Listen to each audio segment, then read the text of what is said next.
Hey y'all, welcome back to the 4 Degrees to the Streets podcast. I'm your host, Jasmine Jones-Bynes. Thank you for joining us for another episode. You can follow us on YouTube, on Substack, LinkedIn, Spotify, Apple Podcasts, and Instagram at the number 4 Degrees Pod. I am so grateful for this conversation that you guys are going to be a part of today. I have Zaire Calvin, also known as Coach Z, legacy Altadena resident, landowner, and community advocate with me on the show.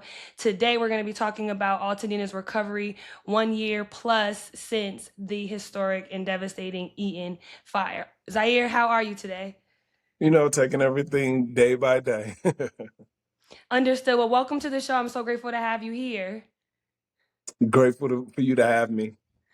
Absolutely. So I'm going to read an introduction, just setting the stage for our listeners. We have a lot of listeners that are not local to Los Angeles, local to LA County. So I want to set the stage for them so they can understand the severity of what you, the community, and all of us really here in California have experienced early at the very beginning of 2025, just last year. So I'm going to read through this and then I will turn it back to Zaire so we can go through some questions because he has an extremely fascinating background and he's been doing some really necessary and difficult, frankly, work in Altadena to help rebuild his community. So we'll get to it now. Setting the stage, in the evening on January 7th, 2025, a fire erupted in the Eaton Canyon of the San Gabriel Mountains on the east side of Los Angeles County. The Eaton Fire is one of the most damaging and deadly fires in the history of the state of California, which is already known to have many destructive wildfires annually. For many days, the mountain, the foothill community below, and the surrounding areas burned, while teams worked to put out the fire, which held strong due to the heavy winds of the season. During this crisis, there was mixed emergency response messaging and guidance. Some residents were advised to evacuate early, others never received any evacuation notice. Families grabbed items that they could, checked in on sick or shut-in neighbors, they called EMS, EMT services for help, and tried to protect their homes from being engulfed by the flames. In the end, 14,000 acres of land burned, nearly 10,000 residential, commercial, and industrial structures were destroyed, and another 1,000 damaged. The Eaton Fire took the lives of at least 19 people, including the sister of our guest, Zaire. At the same time, a fire erupted on the other side of LA County near the coast. The Palisades fire impacted the beachfront communities of Santa Monica, Malibu, and Pacific Palisades. I watched the news and media coverage of both the Eaton and Palisades fire, and I could already see the way that the winds were blowing. Much more attention at the time was given to the victims, survivors, and damage of the affluent and predominantly white community in Pacific Palisades than to the mostly Black community in Altadena. Some of it was the superstardom that comes from being in Pacific Palisades, right? Like you have celebrities like Jamie Lee Curtis and Ben Affleck who actually lived there. But because I study urban planning, because I have a background that's rooted in justice and equity, and because I'm a Black person in America, I knew that there was much more to say about this story. Natural disasters don't discriminate by race, but people do. The media does, civic organizations, elected officials, and corporations all have the power to and regularly do discriminate by race. I know that plans, policies, and programs aren't created in a vacuum, that people are segregated by race and income here in Los Angeles County, as well as in the rest of the country. So I know when accidents like wildfires happen, the result when it's all said and done will be different for Black people than it is for white people. I also know that Black people have agency and power and opportunity, even in the confines of the system, to shape the future of Altadena in a way that protects the interests of its legacy residents, people like Zaire and his family, and preserves community character. On this podcast, we explore urban planning and urban policy topics through an equity lens, and Altadena is a perfect conversation to have on this show because the results of how the community recovers from this fire will be the result of emergency management responses and policy and programs and planning that happened after the fire. Like almost everything, it will be the result of urban planning and urban policy decisions.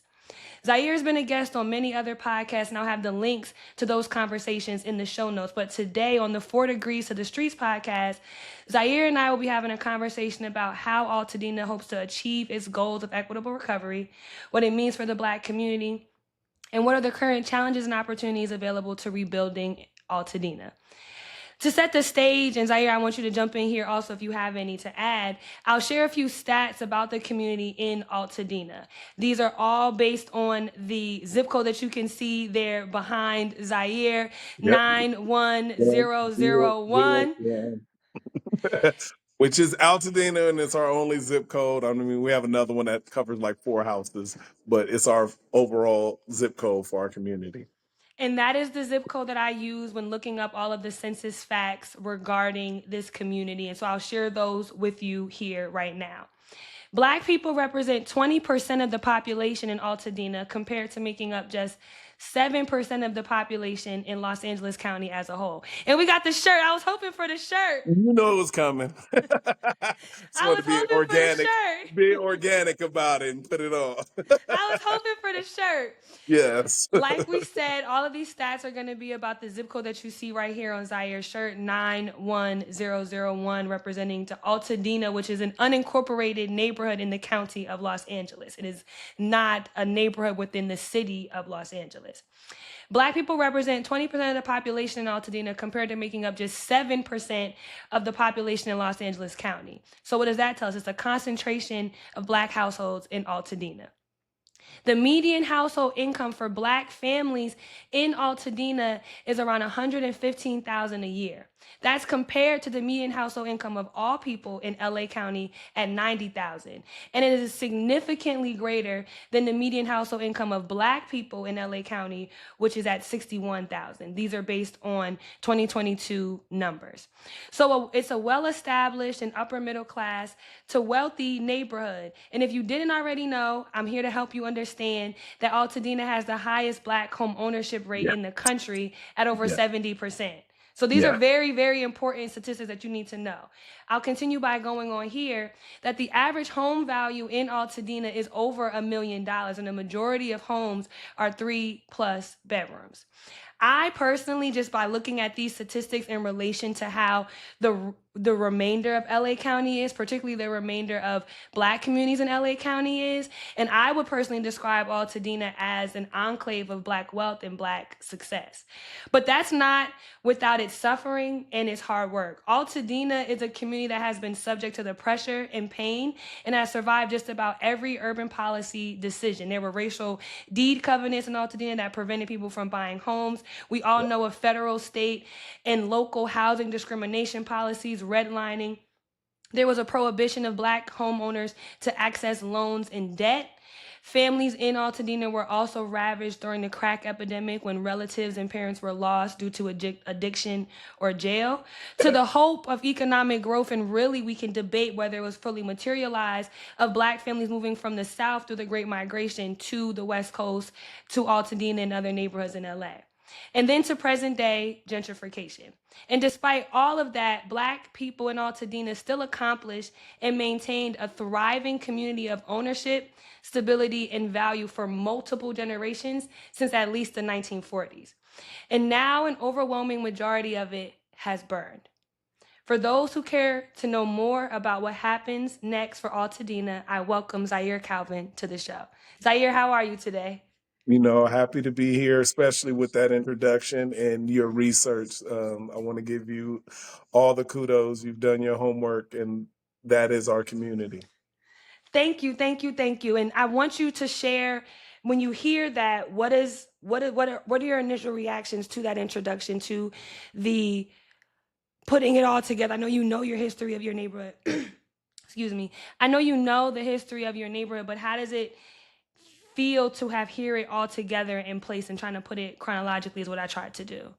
No, it's beautiful. It's terrifying, actually. And let me explain why it's terrifying. Terrifying part is because we were unknown, and before I was able to give a voice to speak on redlining in our Black community, we would have never been seen.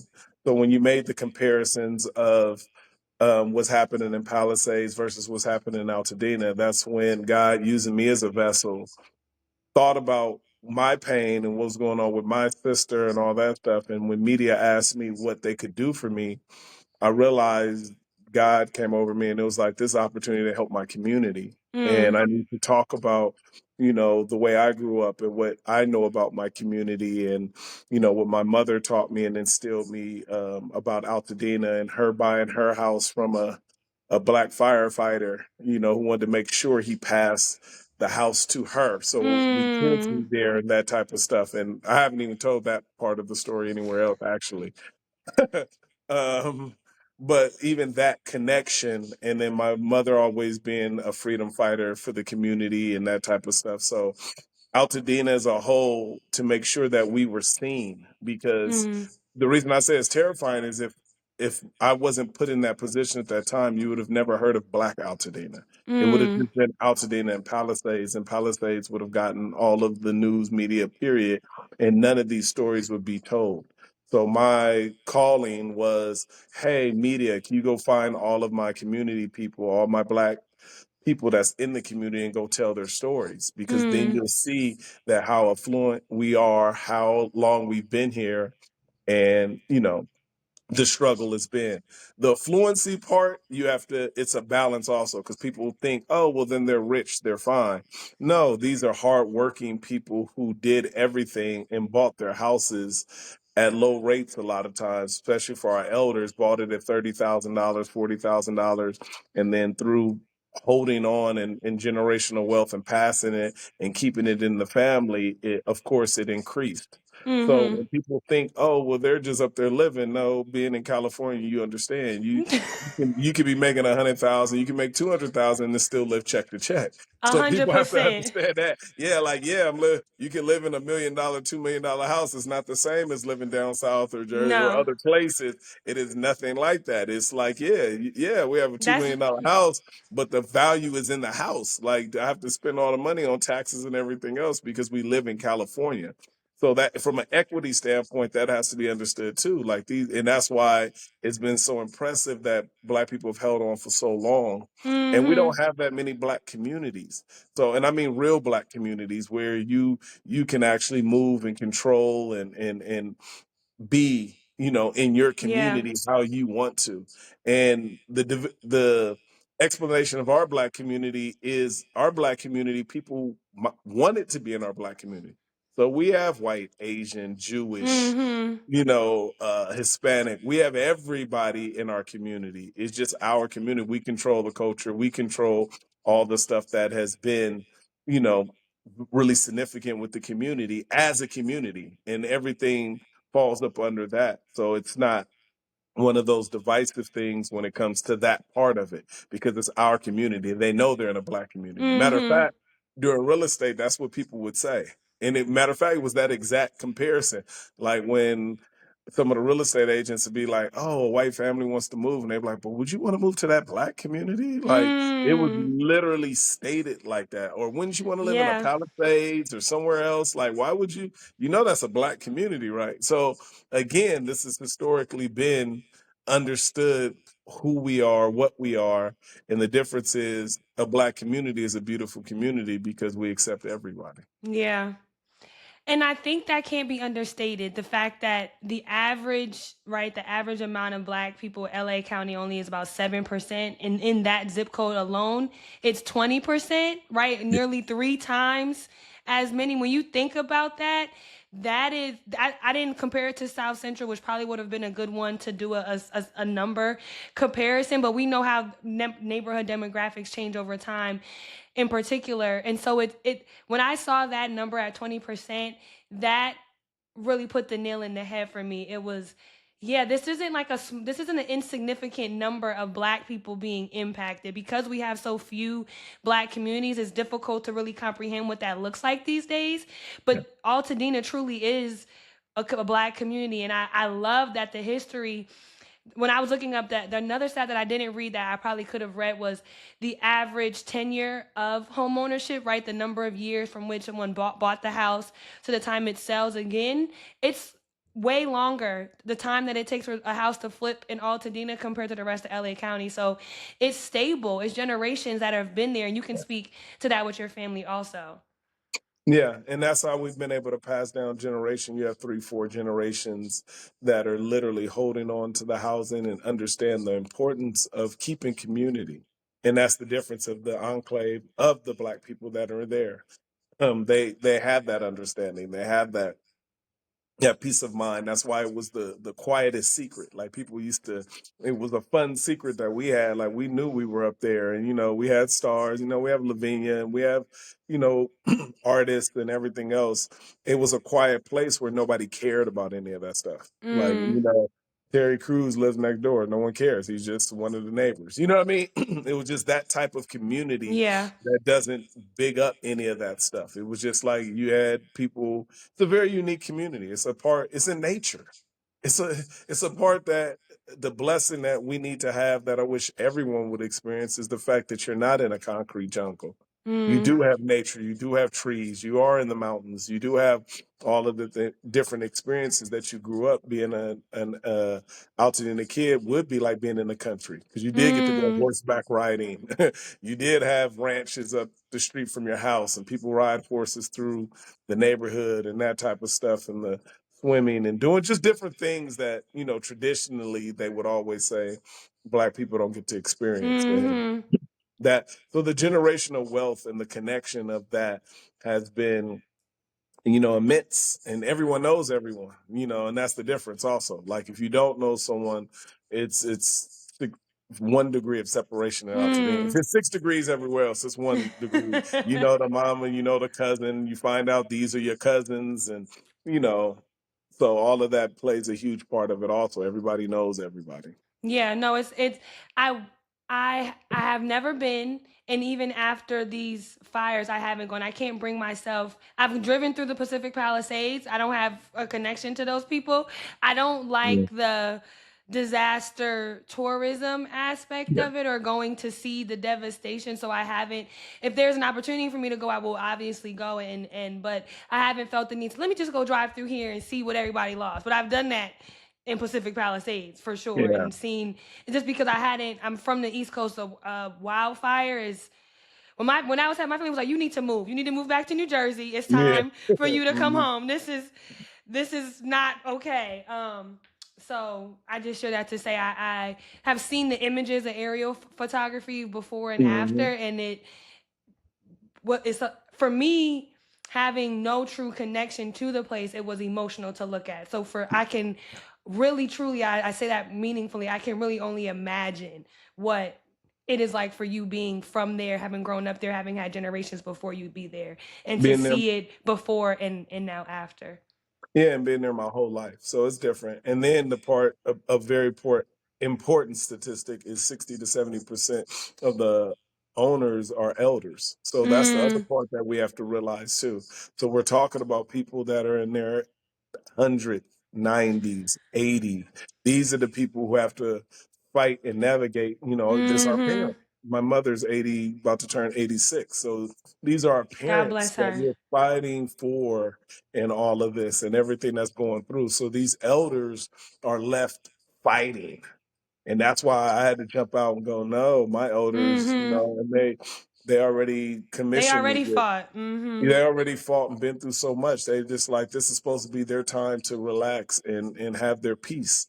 And now they have to figure out how to rebuild. It's Mm, after capitalism, how people are stealing from them, trying to take the land, gentrify the land, develop the land, without us being the voice for it. So that's why God put me in that as voice of the village, to literally speak and be like, no, I speak for the community. This isn't one part.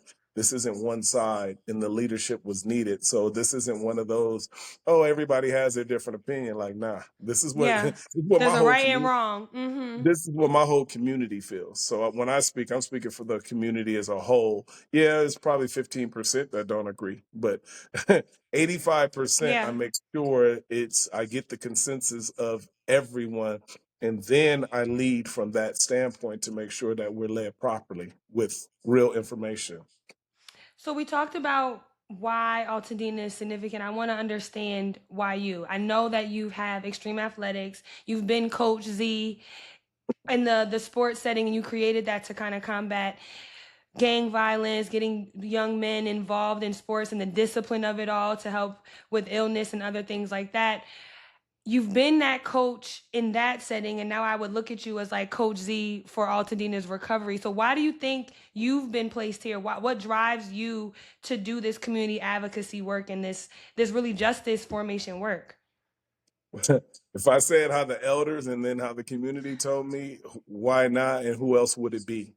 Meaning, because since I was 11, I've been doing advocacy and work and working in the little leagues and coaching, everything that you said, eradication of type 2 diabetes, went through the whole epidemic, gang violence, feet 10 toes down. So meaning I know every part about the hood and all that, with respected through the streets, all that, made it through that to go to college.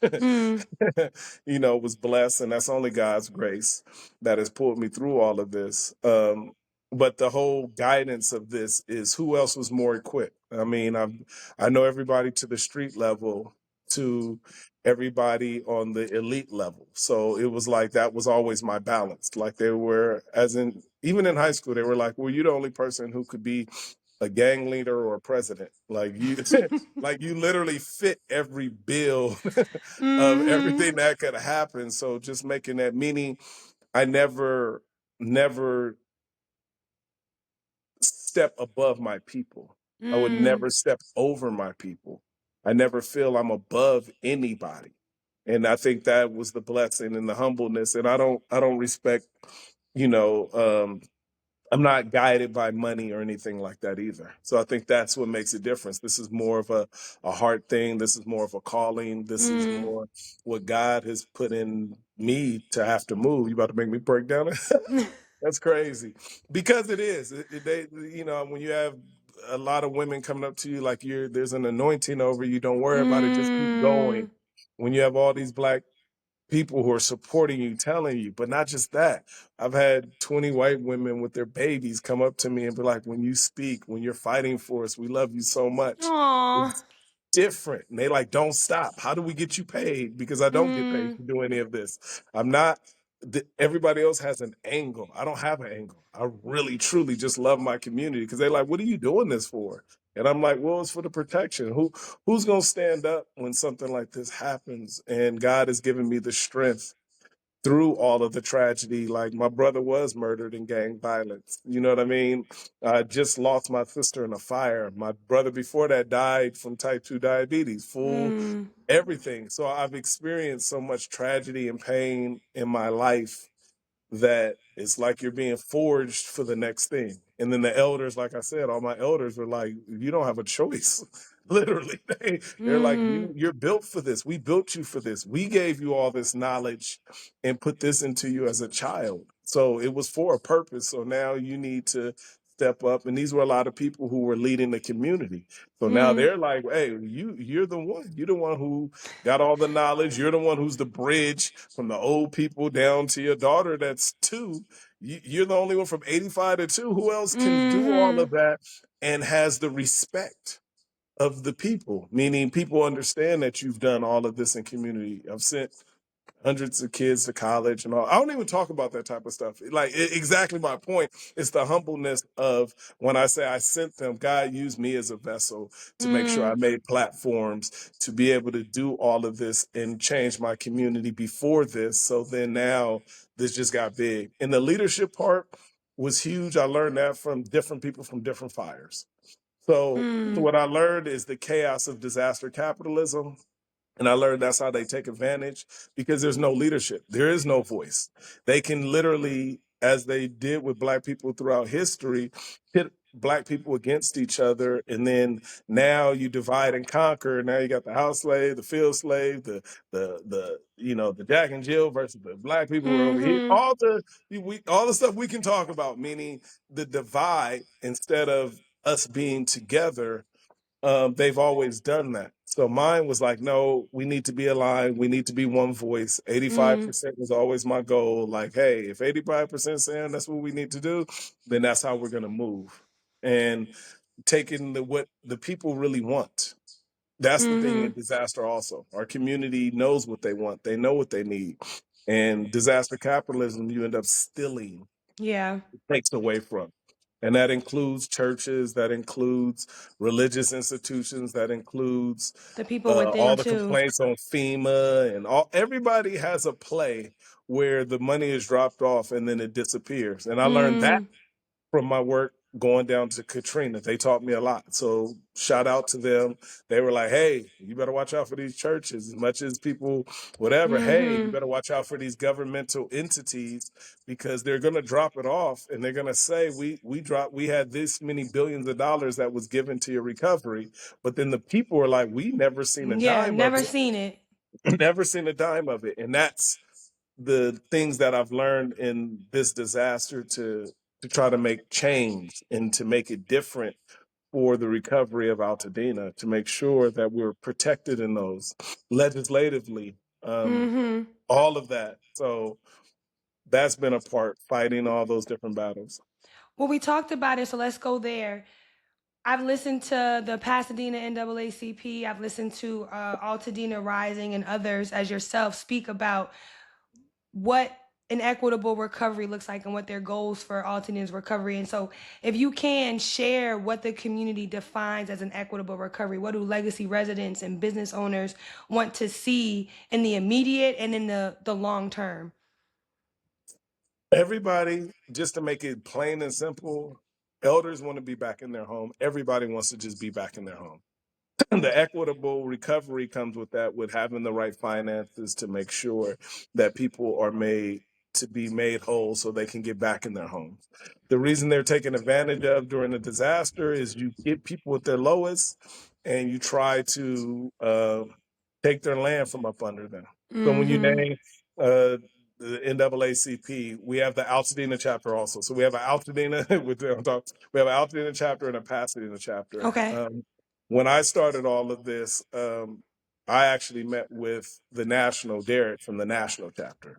So he, before any of the people that were local were even aware or whatever. So he gave guidance into what disaster was and helped me a lot Mm, with his team. So I always want to give a shout out to Derek and his team coming in immediately, boots on the ground, to give yeah. me information so I could fight. You know what I mean?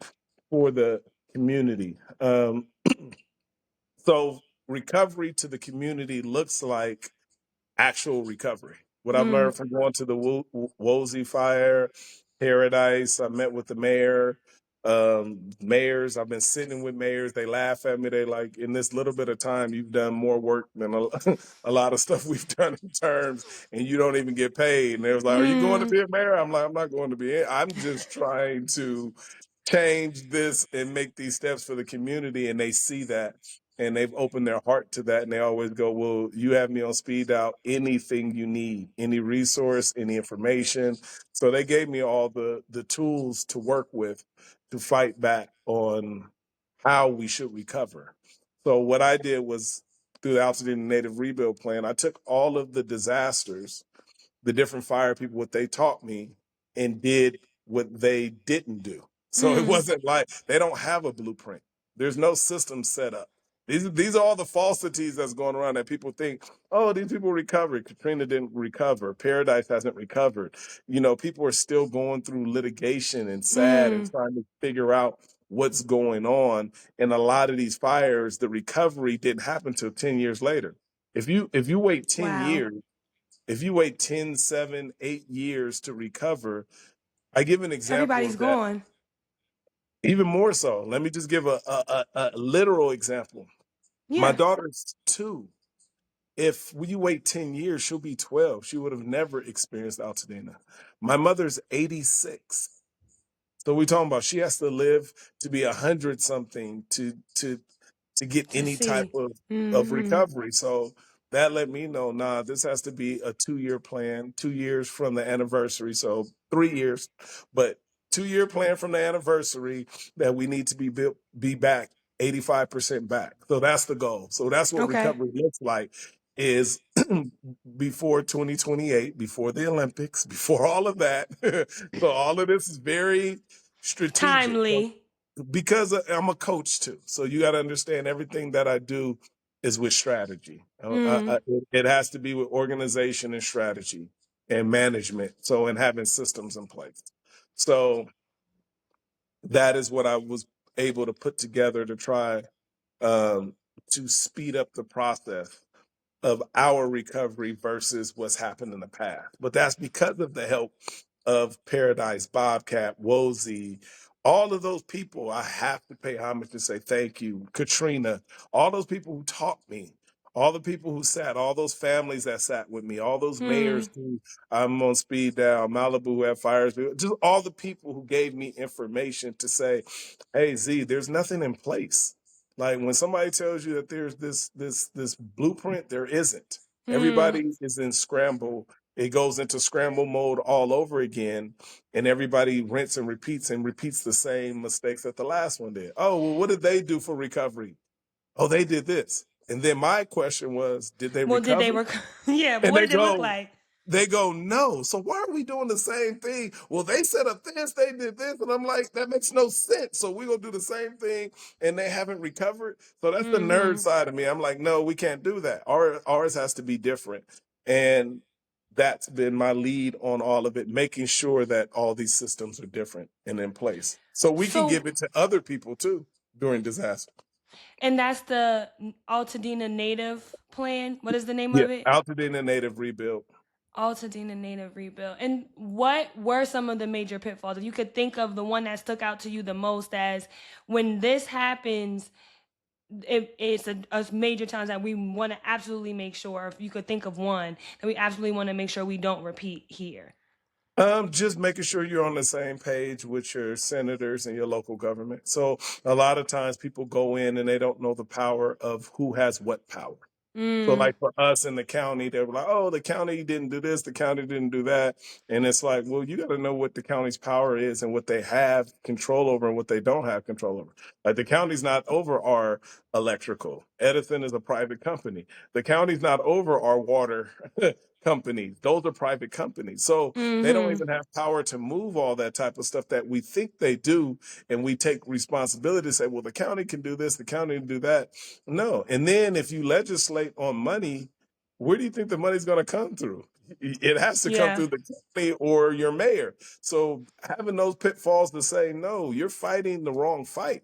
You have to get on board and make sure we're together as a community. So that was the first thing was me organizing all of our electives and our county and putting all of us together on the same page, which was the most important part. I was like, hey, without this, then when everybody and when you look like Catherine Barger, sat down with her, talked to her, and she really does have a heart for the community. I don't get into the politics. You know what I mean? Like, no, are you about the community? Are you really trying? Yes. Okay. Yeah. What are we going to do? Well, we're going to get us back. Okay. Well, let's work together. Okay. So she's not going to be perfect. I'm not going to be perfect. But once we have that relationship to say, that's what we're doing. The same thing with Senator Sasha Renee. She's been going hard from the very beginning of all this. You know, we cried in office and she cares. And you just start to see people who cared. Even the people on that board who passed the legislation when I was with McKenna, the bill. I saw everybody literally see me and my community as a human being. They was like, that never usually happens like that. And I'm like, they weren't in a bubble. They looked at me as a person. So I had to give them credit. Like, I thank you guys for actually seeing my community to make a change or to make this make a difference. So from those type of things, and then having somebody willing to do all that, like who goes flies up and legislates on that by themselves, meaning on behalf of the community type stuff. And we need groups like that that are in place. So I would say in your community, make sure those groups all come together and stop fighting for the resources. I mean, if you really want to know, people stop stealing from each other. Like, stop lobbying yourself to position yourself just to get the money. Actually do it for the change of the people so you can be part of the actual change instead of just your nonprofit, because that's another big part. Nonprofits stand in the way of a lot It's of an the money that opportunity. comes in, Yeah. and it's an opportunity. So they take the money that's supposed to go to the people, get it to the people, and see what the restoration actually looks like. So, you know, I can go there because, you know, I'm seeing it all. I'm fighting the battles from all ends, and I'm fighting for my community. Like they're literally, these are all of the ills and stuff that they don't want to happen in Altadena. I've seen some of the accomplishments that have happened at the California State Legislature with you guys have gone through. There was a lot of harassment of residents calling and knocking on their door, hey, I want to buy your property, a bill against that, advocating for a special tax financing district. And I know you guys are also working on the Altadena Community Action, the Altadena Community Acquisition Fund to help residents acquire land or help organizations acquire land and hold it for enough time for residents of Altadena to be able to buy it back and to keep it within the community. I've seen different organizations like the Black Freedom Fund and different corporations kind of set up financial assistance to homeowners. And I know you guys have most recently, the civil rights investigation into the emergency management response from LA County. Are there others that you want to highlight? And really, I guess the question is, are these things working? Like, are the funds working?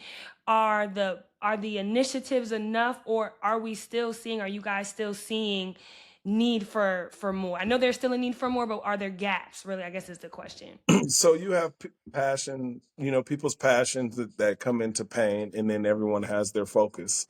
So the Altadena accountability, which was Gina. I like giving people that credit for who actually really wanted to lead and do all this stuff. Gina stepped in and literally was like, this was my torch. Okay. Like the same way I'm doing the whole community, she's like, this is my torch. I want to go after this.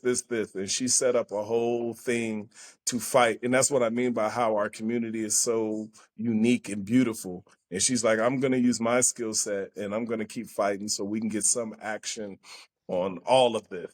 So it's having that type of stuff. So Yeah. synergy.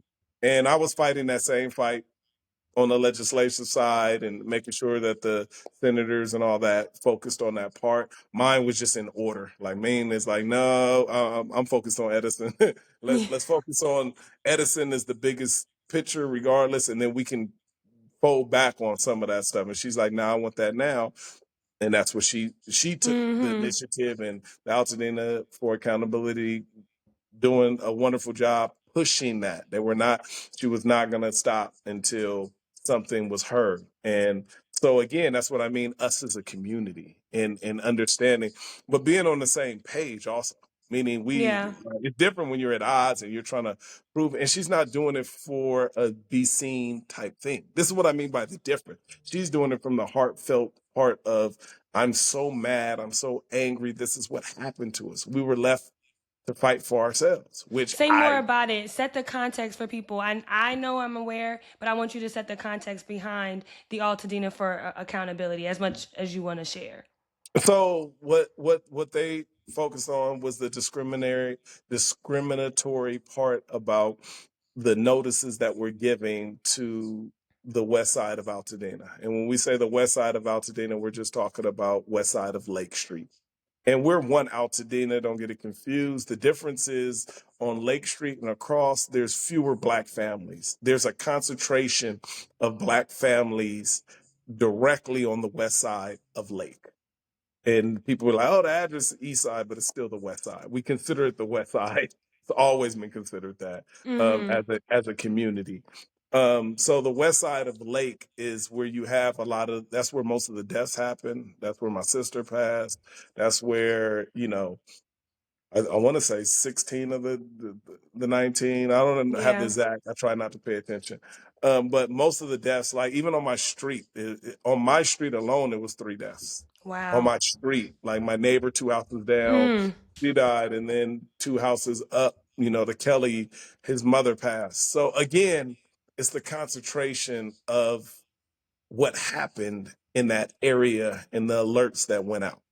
So that's what we're talking about. Literally, like, wait, there was no fire trucks. There were no police officers. There was nobody telling you to get out.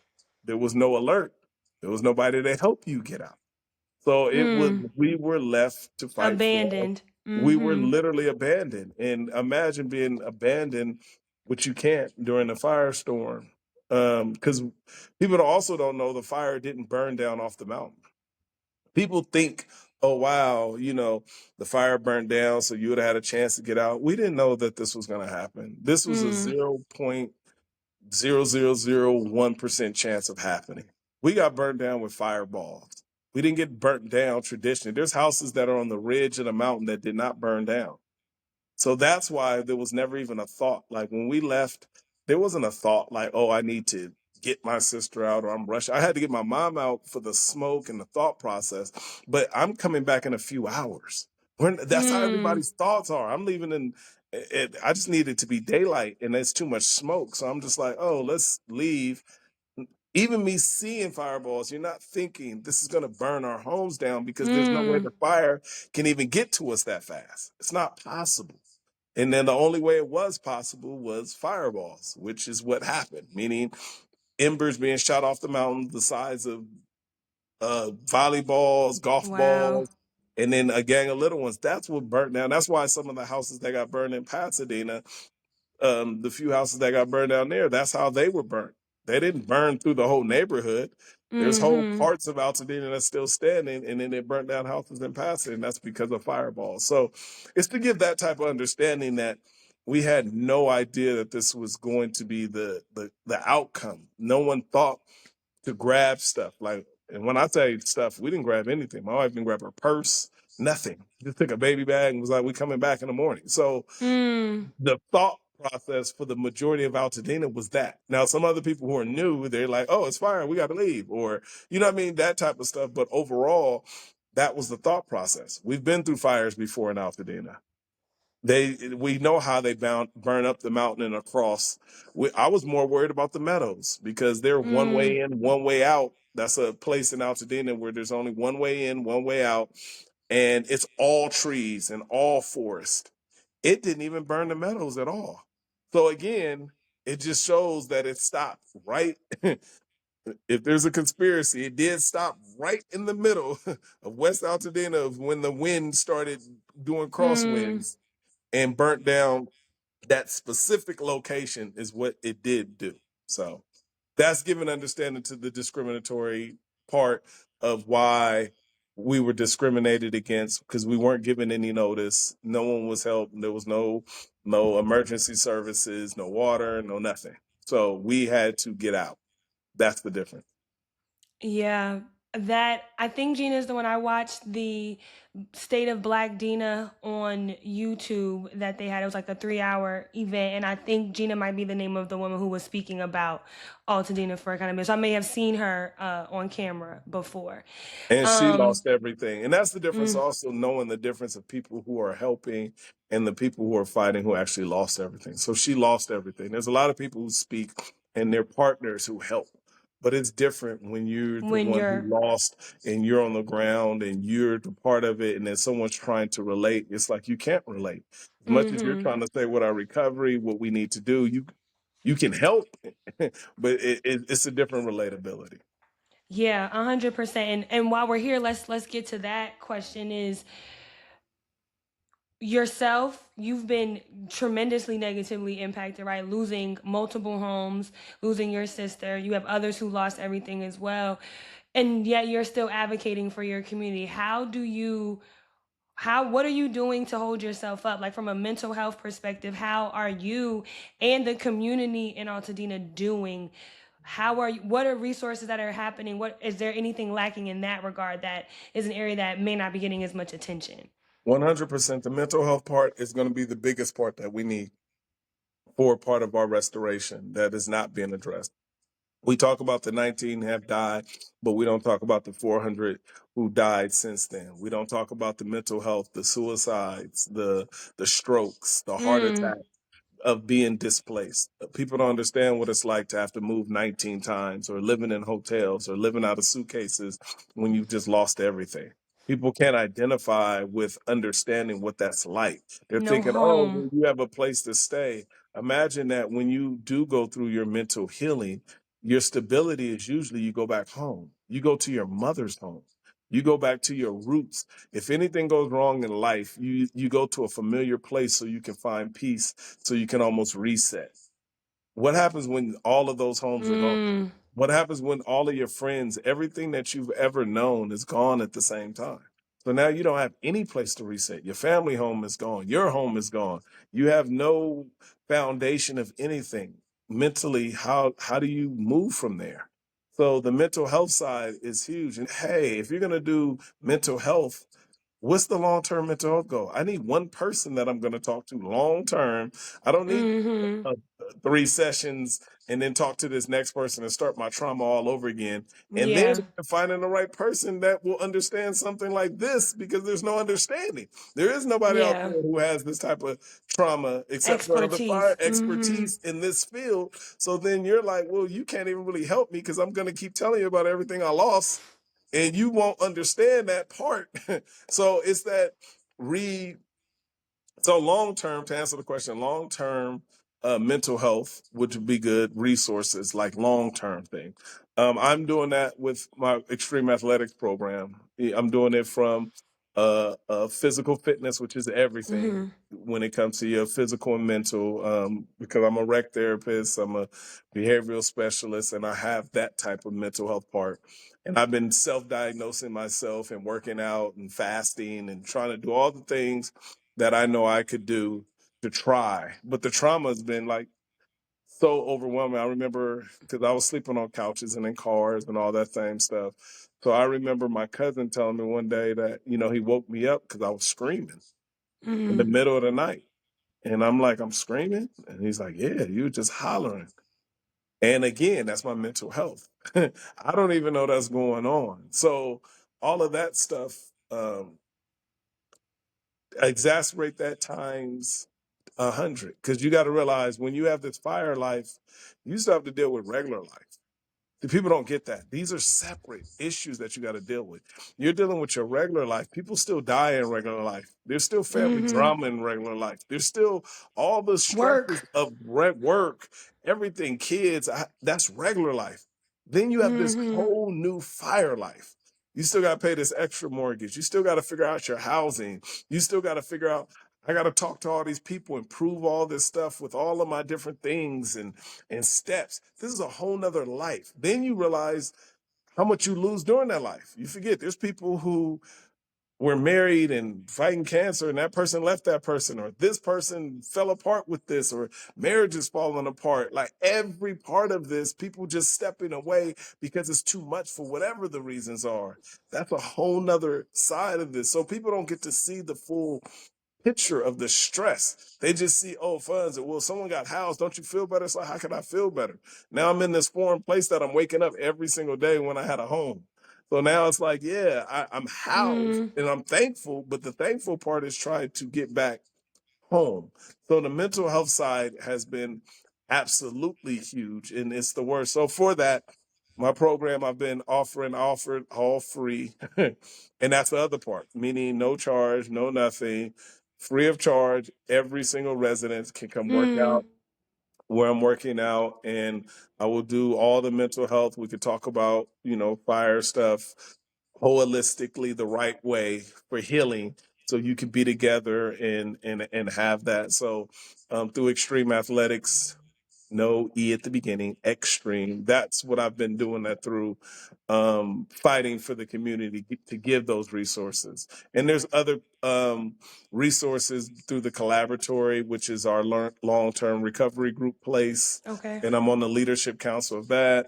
There's recovery with, yeah, there's so many groups that are trying to provide the service, but I would say the knock and the need is the long time mental health services part. And like for my mom, she's 85. I'm not gonna have her. She's not doing telehealth. Yeah, She's not. no. So you have to come to her, and then they're like, "Well, we can't." Mm-hmm. So then it's like, "Okay, you can't. What am I gonna do now?" So she doesn't get mental health services because I can't bring you to her, and she doesn't want to do telehealth. So what options do I have now? So Yeah. that's giving you stuff like that. No, we need somebody during disaster that can come out and get to the elders. Especially, it should be a whole different plan for elders. Number one, I want to institute that for elders and disabled. But there's a lot of kids that I work with autism and all that, that before this, changing their whole spaces changes Yeah. everything. And then now the parents are getting pots thrown at, like they don't understand the level of change and pain. Like, oh, now they have a place, but now the kid doesn't know how to function in that place because It's it was new. set up so it's so new. So just giving real examples so people can really see it through my words how painful and crazy it is. This isn't, oh my God, this is this affluent neighborhood and people are living good and they Yeah. lost everything and now it's like cry, woe is me. They got $1 million homes. They got no, people are living check to check because property is so high.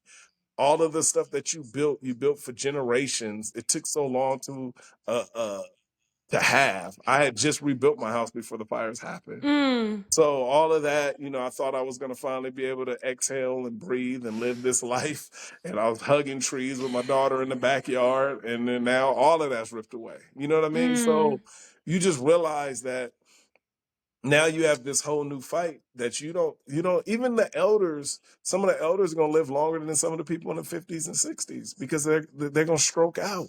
Like they don't understand how stressful this is. Yeah. And it seems like a year to people like, oh, that's been so long ago. Imagine that for us because it feels like 20 years has gone by. It Yeah. doesn't feel like it just happened. It feels like 20, everything slowed down, and you're feeling this pain of 20 years of pain and loss, and you can't figure it out, even though it just happened too. You can't even process those two realms of, dang, this feels like 20 years of pain, and it feel like it just happened, and the fact that I haven't even accepted. My community hasn't accepted it happens. We're in denial. We stay in denial. That's how you protect your mental health. You know it's Delusion. happening, but you stay in straight denial and you just don't think about it. And as Black people, we're the professionals of that. Going through abuse, taking it in and acting like it didn't do, like when you said the gang time crack epidemic, you know your mama smoked, daddy smoked crack and did that. Nope, didn't see You it. just I know what's going on, but I need to keep trucking. I got to get this degree. I got to focus. I can't. That is what we're doing as a community. We're just fighting through all of the pain. And the only thing that's going to give us anything is to be back in our homes. So when you say what is going to start, we can finally start. You didn't hear me. Start healing when we get back in our homes. If we're not back in our homes, you can't start healing because all of your pressures are, am I going to have enough money to build back? Or is these people going to steal my land? Is this going to happen? Is this going to happen? So how can you recover mentally when you're trying to have all those protections? No one knows what it's like to have to build from scratch. Do you know how stressful No. that is? Do you know how predatory construction is? That is the most, when you have all the money to do that, it's stressful. Think about the people who Yeah. have millions who build a new house at the end. They're like, oh my God, that was a lot. And I was so stressed out. But finally, now you put a fire in that and say, this is what Yeah. people have to do? And you put being 60 or 70 or 80 or having a 2-year-old in place. So this is the question I want to ask you is, are you seeing that most people's desire is that they want to come back? Or are you seeing the desire that they are ready to give it up and they want to sell? Because I've seen a lot of the news articles where they've reported on some really high numbers of properties that have sold, Yes. whether they are completely structures that have been burned all the way to the ground or partially damaged structures, or selling a burnt foundation for, and that's where really why I wanted to have this conversation is that's from where I sit as a planner, as a real estate professional, and as a Black person who cares about our status in the country. Like that's my biggest problem. It's like, how do you go from that predatory environment, that gentrification, that okay, that's disaster capitalism. It's because, and it's like so many things to say. $1 million house in LA is $1 million house, but it's millions of $1 million houses in LA. Like But you understand this didn't that. mean that your house was Tom Forded out and you had an elevator in it and a maid and a nanny. That's a regular house. That's just a regular house. That's a regular house. Like that's Yep. just that's a house. 100,000, 115 as your salary. Yeah, that's checks to check. You still clipping coupons at Rouse. Yep. You know, you still not going to Disneyland every weekend. Nope. That's still money. You're still in the traffic on the highway. You don't have a helicopter. You're not LeBron James. You're not Kobe Bryant. Exactly. God rest his soul. So that is this. These are when I and this is another piece of it, and that's why the word wealthy or affluent is an interesting term to use when you're talking about Altadena, because it is, in comparison to what we just saw as a median household income of Black people in LA County, much lower at $60,000 a year versus 100. But that doesn't mean that this is a neighborhood that loot. And then you said this, your values in your home, and I just lost it. And insurance and Southern California Edison aren't trying to give me the value that my house was worth. And so whatever I did have was lost in that. And I think that's an important piece to recognize. So when I see people selling for 600,000 or 550 or 489, I understand the difficulty that it might be that I'm 70, my mom is 80, and we have to move to Arizona or move to Texas, or we're going to go up to the Bay Area, and that's where our family is, and we're just going to leave it and take what we can. But on the flip side, I think about the neighborhood loss and the culture loss and the community loss. So I just want to get your reaction to some of that, some of the predatory prices that have been happening, some of the other challenges that have prevented residents from moving back into their homes as we start to work towards the end of the conversation. So the start of it is fear. So what you do is you create fear and you create chaos. And when people are losing everything, you create the space of this is not coming back. So why would you fight for it? That's how you get people to sell. And you get the bottom dollar from that. You're taking advantage of people at their lowest. Historically, there's nothing to show a community coming back. That's the point. So all those fear tactics, like, oh, you sure you want to wait on that? Look at this fire. So they use the actual thing that happened before as fear tactics to say, this is why you should sell. This is why you should get out of here. This is not going to be anytime soon. You're not going to have any money. Don't worry about that. So those fear tactics is what displaces people because there hasn't been a plan. There hasn't been things that have been set up to make sure we're protected as a neighborhood. That's what my fight is. That's what this has been from the beginning, to make sure, we can do this. This is not even a question of if we can, like, long as we come together as a community, and long as we have help from everybody, and I mean everybody nationwide who sees this and understands this, this is going to be the blueprint and the plan of recovery for my fight is specifically for my neighborhood now, but the fight overall is about, hey, how do we keep our communities? How do we make sure when something happens, how do we have the right voices in the room that aren't taking advantage of the people who actually care to make sure my community can come back and who can help with these plans? That's why I do everything for free for my community. I go, no, why are you going to take from a community? Why are you going to give? Somebody's paying a mortgage, has to pay rent, and their family's displaced. Then you're going to say, well, how do I help you? Well, let me give you this loan on top of that to add to your debt. You already got 3 other loans. Do you get what I'm saying? Like, how do you equitably say that and say that's going to help your recovery? By giving you more bills that you have to worry about on the back end to say, well, this is what's going to happen. So when it comes to people leaving, it was people who checked out early because of that. They were taken advantage of because they didn't know it was a possibility that the neighborhood could come back and help. So it was kind of like, and I was trying to let's put this plan together and let's see what this looks like. And that's why I said, but no one had a plan. So that was the point of the Altadena Natives Rebuild Plan, was to say, no, we're going to have a plan. We're going to have goals. If it doesn't hit these goals and it doesn't hit these plans, then we can see from there. But let's get the 2% that happens after this. Let's get the 35% after that. That's hopefully enough time for our people to be back, businesses to be back, and to see if we can thrive. But without that, that's why people were leaving. Like, I had a neighbor right behind me. He's in his 70s, Black man, and he ended up selling to a developer. He said he just didn't know it because those were the developers that were walking across the property. But his fear was, how long is this going to be? And people just don't know. So the fear is always using the fear of, this is going to take forever. I don't have forever. What you spoke about earlier with people with the generational wealth, a lot of the elders that they don't talk about, well, they were uninsured and they talk bad about them and they try to make it seem like it was irresponsibility.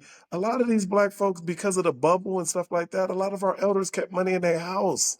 I'm talking about they won't tell you this, but I will say it for them because it's embarrassing. Like, oh, I saved up all my money and had it. Grandma kept the money in the house. I'm not putting all my In money the in the bank. house.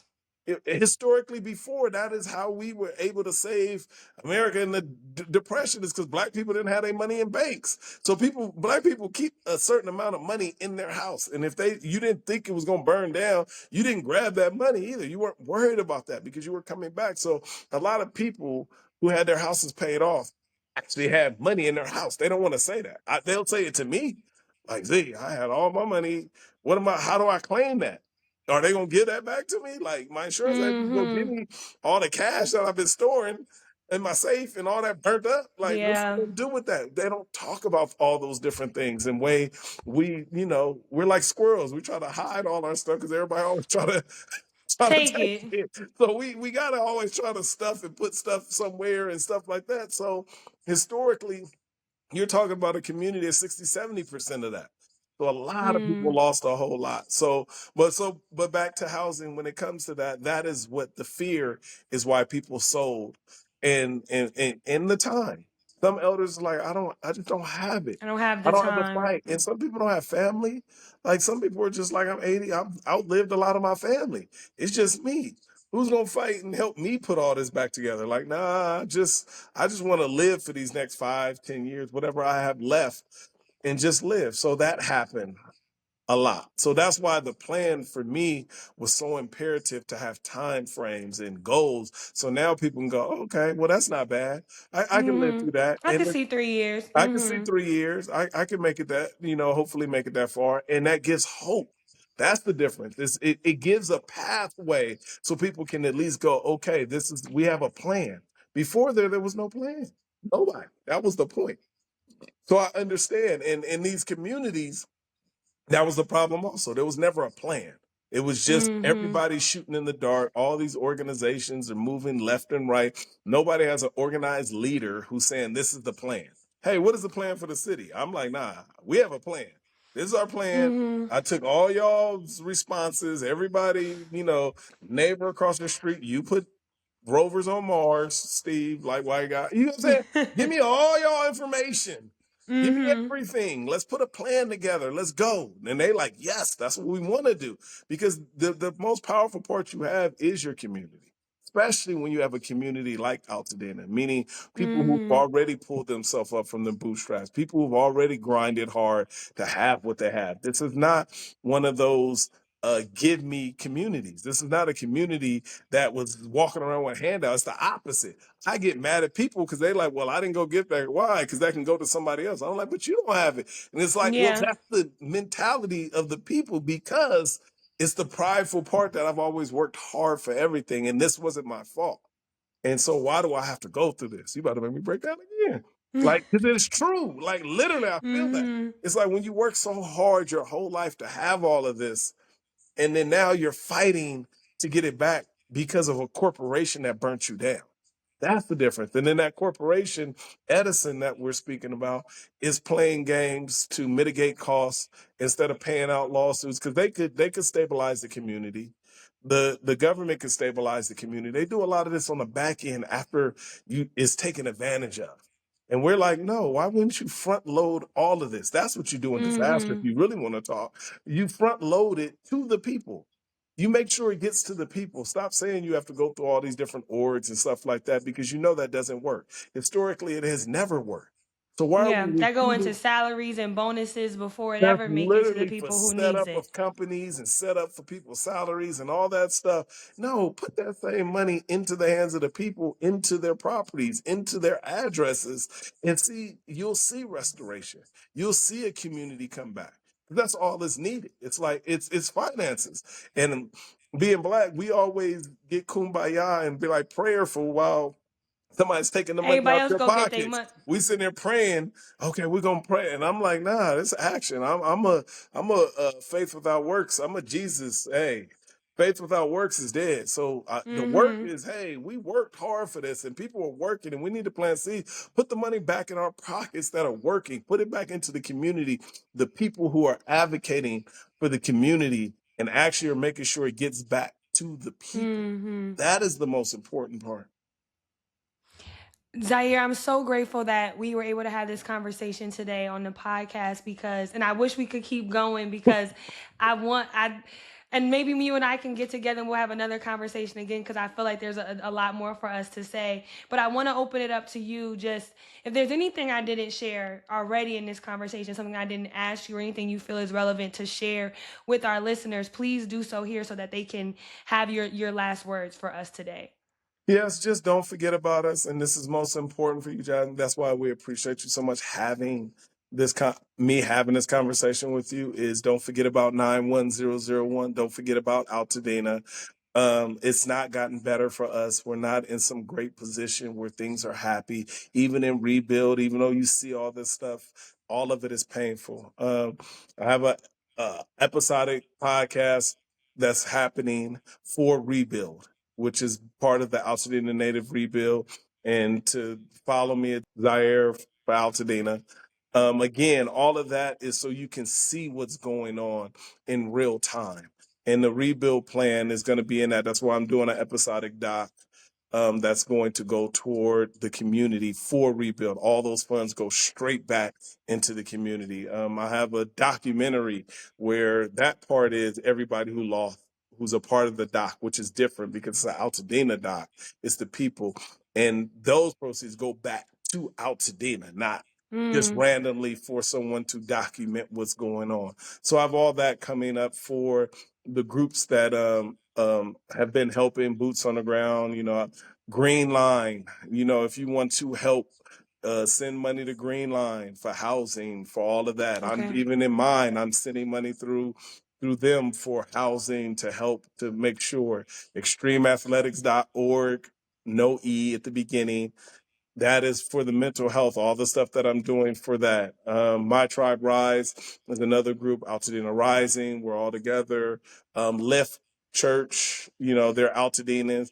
And make sure it's Altadena, because a lot of people say, that's the other part. There is a difference between Altadena and Pasadena. So Altadena, making sure that, there's Juicy Little who does all of the food distribution that I help with also. She does We Out Here Wednesdays where she's still giving food, boots on the ground. So anything to help a lot of the organizations that are actually boots on the ground and been helping for the community and are from Altadena. And, if you give to an Altadena victim, it gets back to them because they're the ones who are fighting the fight. So I would say that's the most important. Absolutely. Zaire, thank you so much. I will link up all of the different organizations and your organization as well, Extreme Athletics, in the show notes for this episode. To the audience, you can continue to follow the 4 Degrees to the Streets podcast on YouTube, on Substack, on LinkedIn, on Instagram, on Spotify, and on Apple Podcasts at the number 4 Degrees Pod. Peace out, y'all.